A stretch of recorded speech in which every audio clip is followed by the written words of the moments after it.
한 권의 책, 다양한 울림. 오늘의 독감은 사마천, 인간의 길을 묻다입니다. 김영수 사학자님이 쓰셨습니다. 저희가 정재희 팀장님이 추천한 책이거든요. 이 책이요. 그렇죠? 네. 그래서 덕분에 정말 읽었습니다. 절대 혼자 읽을 수 없는.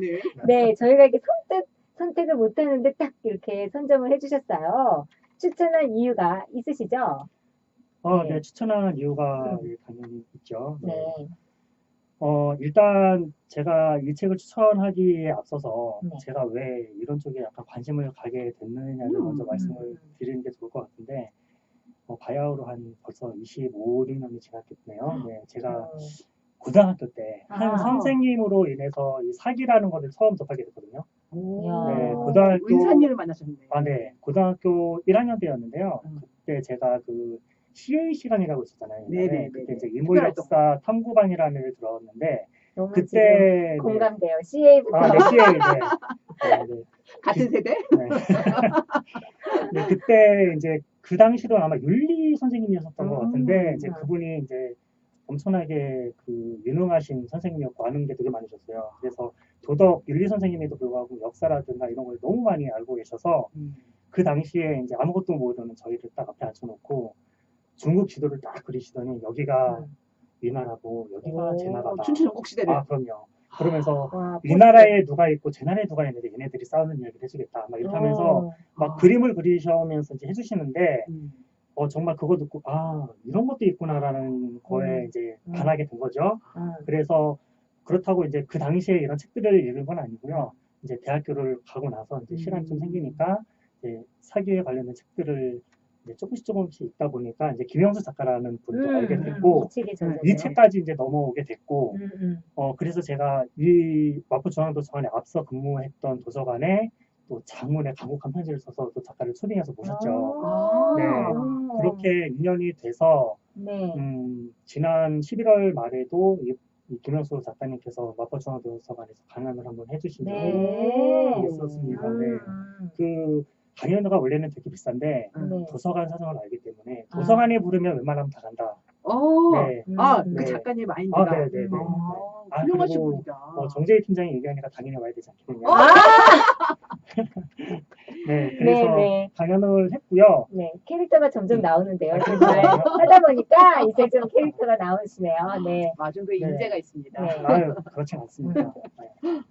네, 그래서 이제 사마천의 사기에 대해서 관심을 갖게 시작이 됐고, 네, 마침 이제 마포 FM 쪽에서 어떤 책으로 했으면 좋겠냐라고 이제 서슴없이 해주셔서 그럼 내가 그나마 얘기할 수 있는 거는 이거밖에 없겠구나라고 고심한 끝에 김영수님의 사기 책 중에 이 사마천 인간의 길을 묻다라는 책을 선택을 하게 됐습니다. 네, 그렇군요. 근데 이 사기를 연구하는 우리나라 분 중에 2명이 계시더라고요, 한국에. 2명인지는 모르겠는데요. 극히 적다고는 들었어요. 네. 그러니까 이인호 씨, 그러니까 교수님이 사기를 연구하시고 그 다음이 김영수 이제 역사학자 선생님인데 그 이인호 선생님은 귀가 좀 안 들리시는 분이시죠. 그러세요? 그래서 사기에 대한 이제 그 뭐라 그러지? 홍보대사가 김영수 선생님 유일한 분이래요. 그래서 우리나라에서는 사기 연구가 안 되고 있다. 그래서 자기가 더 책임감을 가지고 진짜 부르면 어디도 가고 그러신다고 그러더라고요. 네, 제가 알기로는 김원준 교수님도 이제 사기를 많이 번역을 하신 걸로 알고 있는데, 이제 그거는 이제 정통적으로 이제 그 학자 느낌으로 이제 하신다고 하면 이제 김영수 작가 같은 경우에는 대중화를 시키는 데 노력을 하신 거죠. 그래서 EBS 사기와 21세기를 통해서 많이 대중이 알려지게 되신 거죠. 그래서 사기하면 딱 김영수 이렇게 딱. 일반 대중들은 아마 그렇게 기억을 많이 하실 거예요. 그렇습니다. 자, 그럼 우리 책에 관련된 이 소개를 좀 해드려야죠. 그렇죠. 궁금하실 텐데 2016년 조판, 2010년 개정판입니다. 이 책이 뭐 더 이상 얘기할 게 없는 사기예요. 하지만 사마천이 쓴 이 역사책 사기 속에 인간들의 문제들을 해법을 주고 있습니다. 삶과 죽음, 인간관계, 권력, 리더십, 기업과 부자의 사회적 책임 등 15가지 주제를 쭉 쓰고 있어요. 얕은 초대책이 아니라 깊은 교훈과 삶의 지혜가 담긴 책. 그런데 너무 두꺼워서 한 번에 내가 이 책을 독파하겠다 욕심을 버리시고 한 챕터씩 읽으시면 굉장히 좋은 책. 맞아요. 약간 그렇게 쫙 소설책처럼 읽는 건 아니고 딱 생각나면 인생이 막 물음을 줄 때 막 그럴 때 읽는 것 같아요. 저도 예전에 이 책 읽을 때 화장실에서 읽었던 기억이 잠깐 나네요. 그렇죠.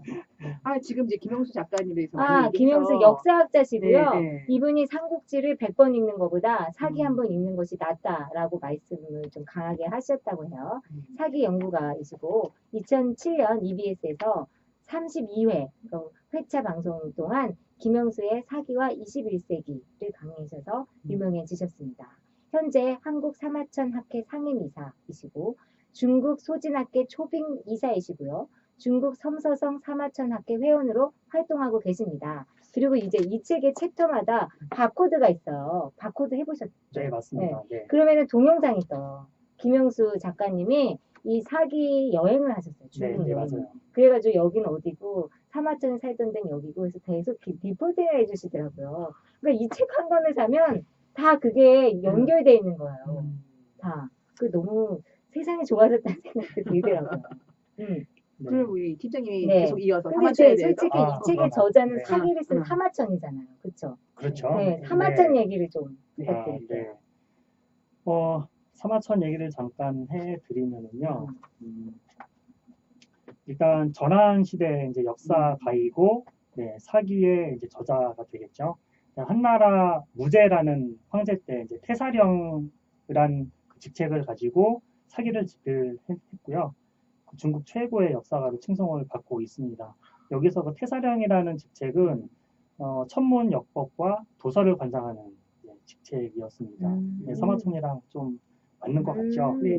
근데 이제 안타깝게도 이번에 사망과 그 출생과 사망을 정확하게 지금 추정을 못해요. 그래서 지금 추정으로는 기원전 145년에 태어나시고 기원전 86년에 사망하신 걸로 추정을 하고 있는데요. 조금 더 자세하게 설명을 드리면 이제 아버지가 사마담인데 이 사마담 또한 이제 역사가셨던 거죠. 똑같이 태사령이라는 직책을 가지고 계셨고 그래서 이제 사마천이 어릴 때부터 고전문헌을 계속 읽게 하고 또 역사 연구에 도움이 된 여행을 많이 이제 하게 하셨다고 하더라고요. 그리고 이제 아버지가 이제 죽을 때 돌아가실 때 유언을 하신 거죠. 나를 이어서 역사책을 완성하도록 하여라. 길을 이어서 가업을 이룬 거예요. 그렇죠. 그래서 이제 언젠가는 이것을 꼭 완성하리라 하고 있었던 거죠. 이제 그렇게 이제 관직 생활을 하다가 이제 일생일 때 사건이 발생합니다. 그렇죠.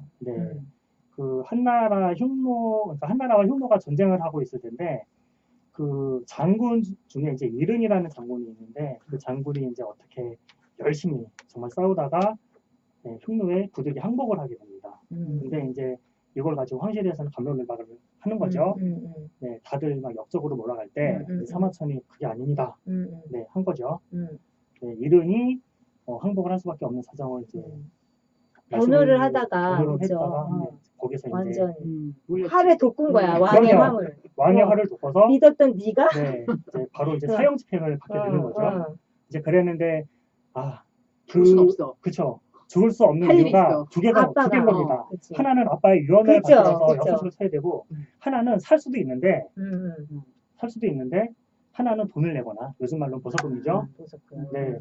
하나는 이제 궁형을 당하거나 둘 중에 하나를 선택을 해야 되는 거죠. 근데 사마천이 낼 돈이 없잖아요. 그래서 궁형을 자처해서 여기 책 중에 중간에 그 엄청난 형벌에 대한 얘기가 나오는 챕터가 있더라고요. 너무 끔찍하더라. 차라리 그냥 한 번에 죽는 게 나은 것 같아요. 궁형을 우리 좀 설명을 하면 이제 그거잖아요. 거세. 그래서 이제 뭐지 출소하고 나서도 황간으로 또 잘 지내요. 어디 가도 잘하는 사람인가 봐요. 이제 사마천은 그러니까 끈질긴 어떤 집착으로 책을 쓴 것처럼 삶에도 되게 집착을 잘해서 끝까지 그래도 사신 거죠. 멋있어요. 근데 이제 사기를 완성하고 나서야 이제 기록이 이제 없다 보니까 네, 그렇죠. 언제 어떻게 돌아가시는 것 자체를 모른다고 하더라고요. 네. 근데 이 미릉이라는 사람을 위해서 어쨌든 자기가 그렇게 죽을 뻔한 건데 네네. 미릉이랑 그렇게 친하지도 않았다고 이 책에서 썼더라고요. 근데 이제 미릉이라는 장군인데 그냥 일면식만 있었던 걸로 예, 나타나 있어요. 네. 걔랑은 별로 친하지 않다라고 이렇게 쓴 메모도 있고 그런데 미릉의 그 뭐지? 근데 죄송한데 정작이 이름. 야, 이름. 네네네. 네, 이름이네요. 이름. 네. 제가 헷갈렸어요. 이름의 할아버지를 굉장히 존경한대.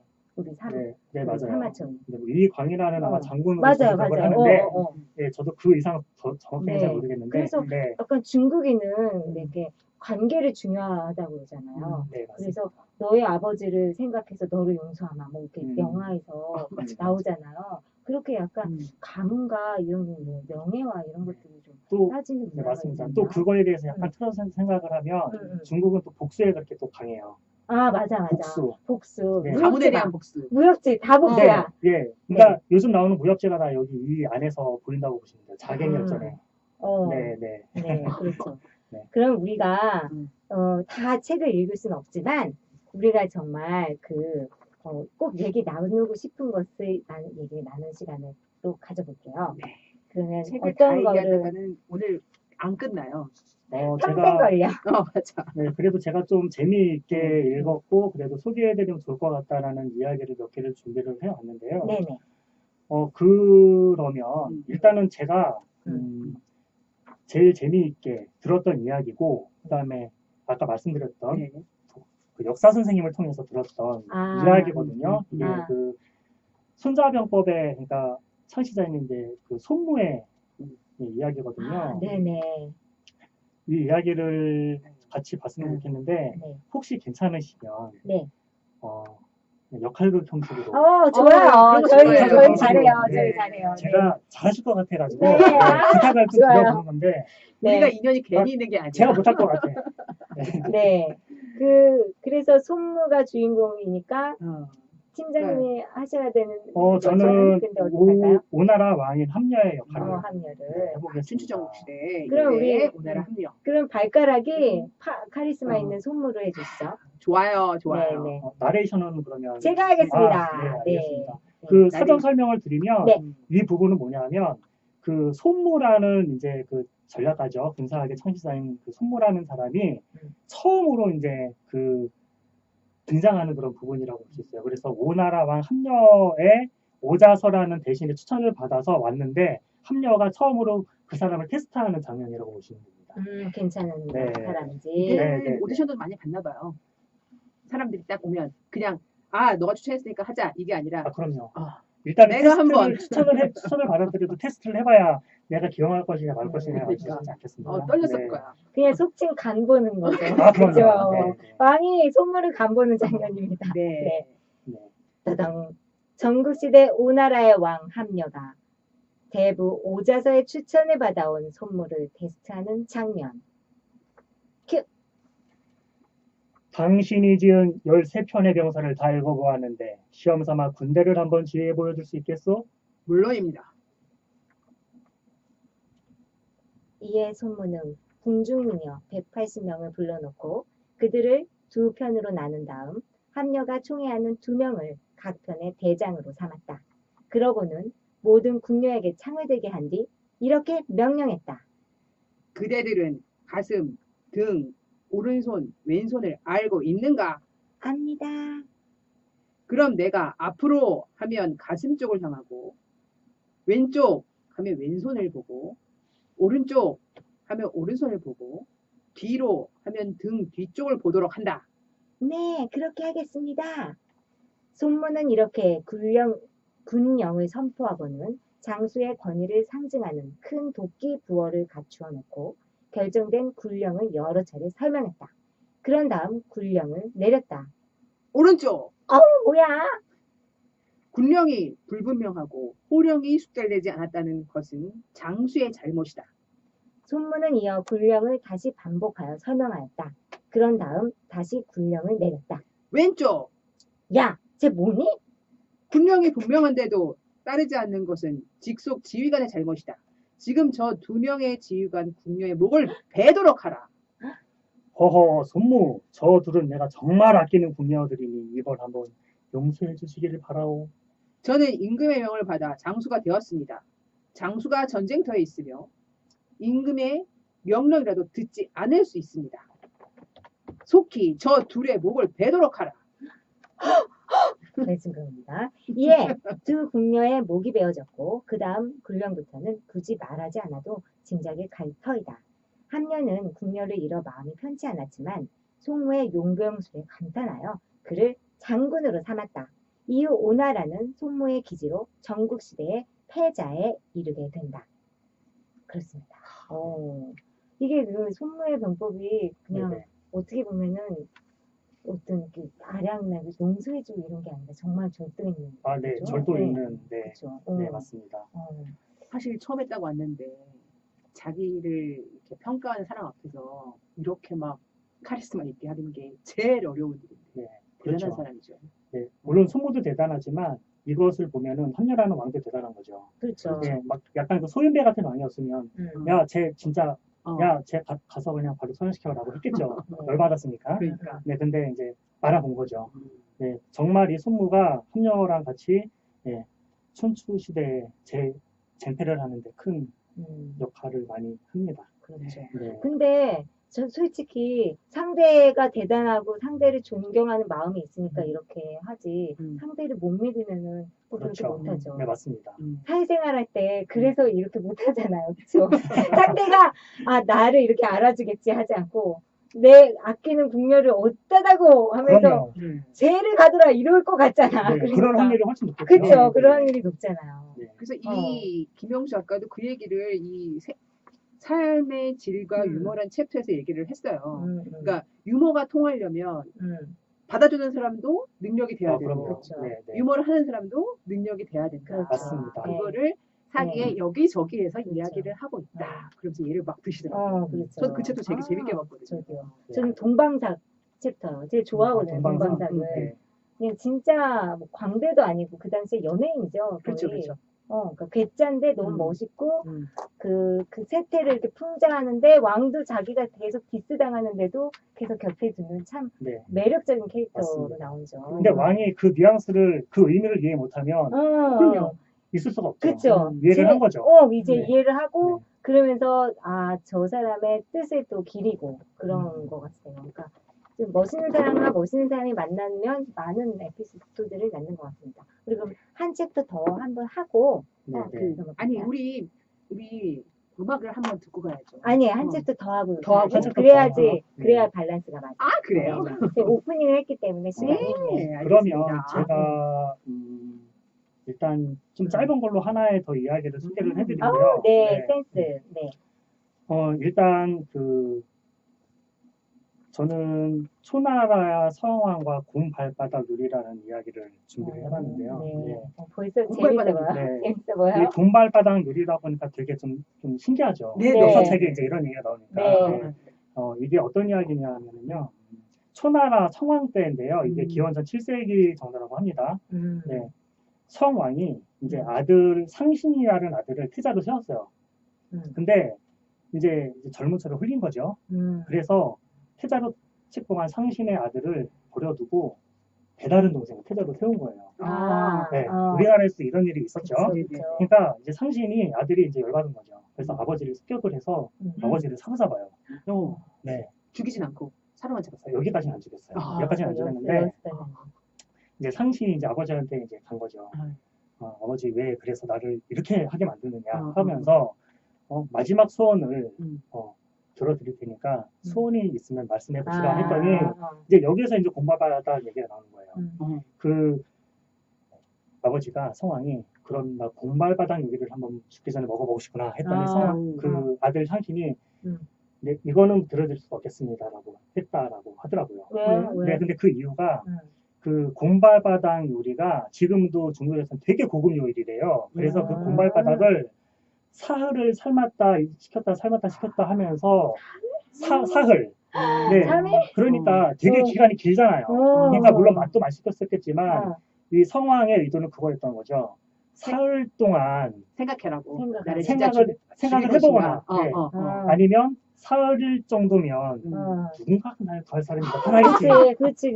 네, 네, 여지가 네. 있는 거지. 네, 그렇게 했는데 가능성이. 결국에는 아들이 더 간파해서 이걸 못 들어드렸다 해고 바로 그냥 아버지를 야, 죽인 것 같더라고요. 야, 네, 진짜. 그러니까 여기서 그 아버지와 아들의 그런 권력 싸움이라는 씁쓸한 면이 있는데 김영수 작가는 이 대목에서 이렇게 또 해석을 하신 게 뭐냐면 자, 성왕이 이제 전략을 세운 거잖아요.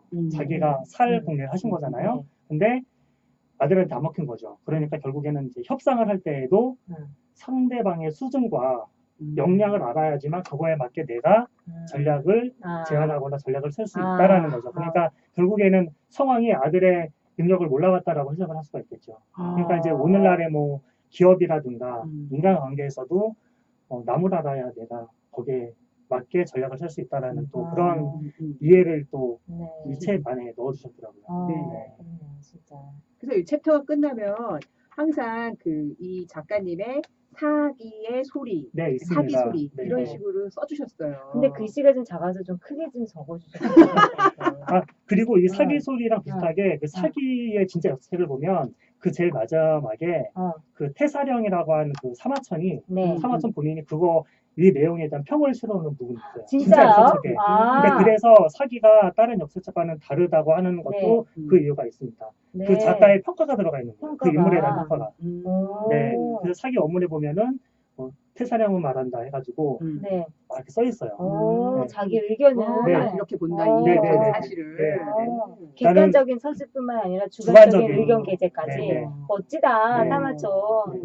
와. 그래서 사기를 단순한 그냥 쓰여져 있는 역사책으로만 보지 않고 네. 예, 뭐 철학책으로도 보고요. 아. 네, 군사책으로도 보고 네. 네, 경제 생활책으로도 보고 그렇죠. 다양하게 볼 수 있는 제가 거죠. 사기가 어떤 구성으로 돼 있는지 좀 궁금해가지고 찾아봤는데 본기가 12권이고 표가 10권이고 서가 8,000권이고 세가가 30권이고 열전이 70권이에요. 그래서 네, 우리 맞습니다. 왜 학교 다닐 때 이게 기전체 형식의 최초라고 하는데 기전체가 테마별로 나누는 네, 맞습니다. 거예요. 그래서 표는 정말 연표만 쫙 있고 그다음에 열전은 멋있는 신하들의 이야기가 있고 네네. 본기는 이제 우리나라 말로 다 완연히 왕. 되어 있어요. 네, 근데 네. 왕의 정치 관련 기사를 하는데 거기도 역시 자기의 코멘터리를 네, 했다는 있습니다. 거잖아요. 네, 네. 그러니까 완벽한 작가님이시네요, 우리 사기가. 그렇죠. 그렇죠. 그리고 이제 그 사기에서 가장 또 큰 특징이라고 하면 그 열전이라는 게 있잖아요. 그래요. 네. 그러니까 한마디로 말해서 그냥 일반 사람들도 사마천이 생각했을 때 충분히 역사적으로 남길 만한 사람들을 다 모아서 해놨다는 거죠. 그러니까 자객도 있고 장사꾼도 있고 네, 그런 거죠. 그래서 왜 조선왕조실록이 대단한 책이지만 서민이 빠져 있다. 그런 얘기가 괜히 나오는, 편년체. 괜히 나오는 게 아닌가 봐요. 관에서 썼으니까. 그러니까. 그럴 수도 있죠. 우리나라 사마천 같은 사람이 있어서 좋았을 텐데. 그리고 갑자기 생각났는데 이 사마천이 이제 이 사기라는 책을 저술을 하면서 처음에는 이제 좋은 것들, 특히 이제 자기 당대인 한나라에 대해서는 좋은 평가를 쓰기로 했다가 한무제와 이런 신하들의 행태를 보고 이거는 아니다 그래서 그 한나라도 이제 비판적으로 썼다라는 얘기가 있어요. 이게 정확한 건지 모르겠지만 그런 얘기를 제가 어디선가 본 것 같아서 네, 감옥에서 썼으니까 좋은 말 나오겠어. 그럴 수 그렇죠? 있어요. 네, 그렇죠. 그러니까 오히려 더 객관적인 서술이 가능하지 않았을까요? 그렇죠. 어떻게 보면 주관적일 수도 있지만 네, 그 안에서 판단하는 것은 솔직히 단테의 신곡도 단테도 귀한 거 가지고 쓴 거거든요. 네. 그러니까 대작이 나왔고 사마천도 역시나 약간 그런 느낌이 그러니까 있어요. 거의 밀폐 공간에 있어야 되나 봐. 이게 막 돌아다니면 안 돼요. 네. 우리 너무 돌아다니잖아요. 인간 승리죠. 인간 승리. 나까지 그래요. 우리가 아니고 저요. 네.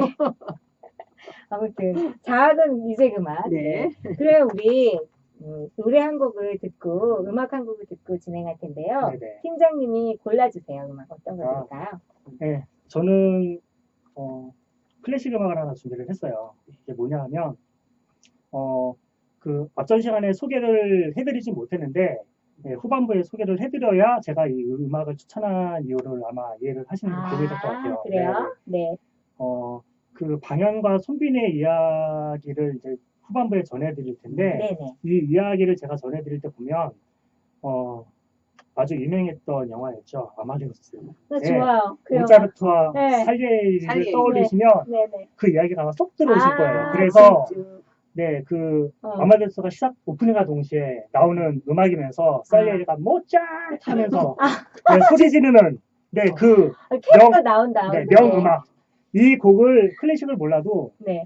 딱 전주만 들으시면 아, 이 음악 분명히 들은 사람들이 거의 대부분 계실 거예요. 아, 네네. 네, 그래서 이 음악을 골라봤습니다. 네, 그러면 모차르트의 교향곡 네. 25번의 1악장을 네, 들어보시겠습니다.